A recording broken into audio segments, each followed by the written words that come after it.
"Your mother's a loony, ain't she?" asked George Kennedy. The opening is crazy good. It is told through voiceover narration and features madcap, axe-murdering goodness. The overall film is gloriously over-the-top and campy, mostly thanks to Joan Crawford's strong, tortured, and borderline hilarious performance. After she murders her husband and lover in front of their daughter, her mind is left broken, frozen in time since that fateful night that she committed the crime. And now it's time for her to be released from the loony bin and stay with her surviving daughter. But is she cured of her madness? Straight Jacket was produced and directed by William Castle, and it is absolutely drenched in his style. It was written by Robert Bloch of Psycho fame. It is quite brilliantly constructed and has a bit of a psycho twist to it involving a wig and a dress that Norman Bates would have loved. "Everyone's a stranger," says Joan Crawford in the film. This only adds to the paranoia that the film exudes. Who is left to be trusted when those closest to you have already betrayed you? And what can this potentially do to your mind? This is the main theme of the piece. Before long, the film turns slasher with the body count rising one head at a time.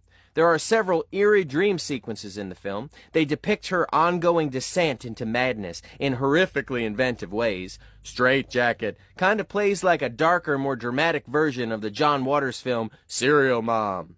Be sure to watch the film in its entirety. You won't be sorry. Also, don't forget to keep a lookout for the Columbia logo at the very end. It just may be missing a head. You Must Die, Die, My Darling. Written by the great Richard Matheson, an adapted screenplay, Die, Die, My Darling, a.k.a. Fanatic, as it is known in the UK, is a British horror gem from Hammer Films with a dry, sinister wit. The madness begins when a woman decides to visit her dead ex-fiancé's crazy mother. That mistake leads her to be held against her will and forced to repent her sins. The crazy mother holds a gun in one hand and a Bible in the other. Strong imagery indeed. She is played by classic actress Tallulah Bankhead. Her performance is absolutely the strongest part of the entire film. Her voice is husky and menacious. She sounds like an evil witch in a fairy tale at times. It's absolutely fantastic, although it is on account of her unique voice that she is a bit difficult to understand at times. Donald Sutherland appears in an interesting and rather unusual for him role as an intimidating simpleton.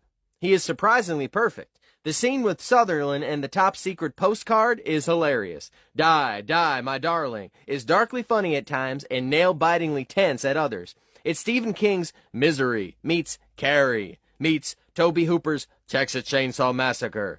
The corpse makeup used in this film is reminiscent of the zombie makeup used in George Romero's Dawn of the Dead.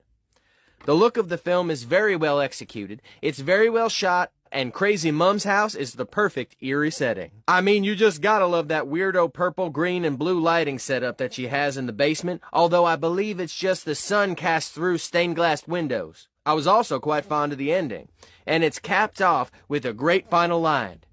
"Why don't you shut up? We're going home." The film also inspired a kick-ass Misfits song of the same name many years later, which was then later covered by Metallica on their Garage Inc. album.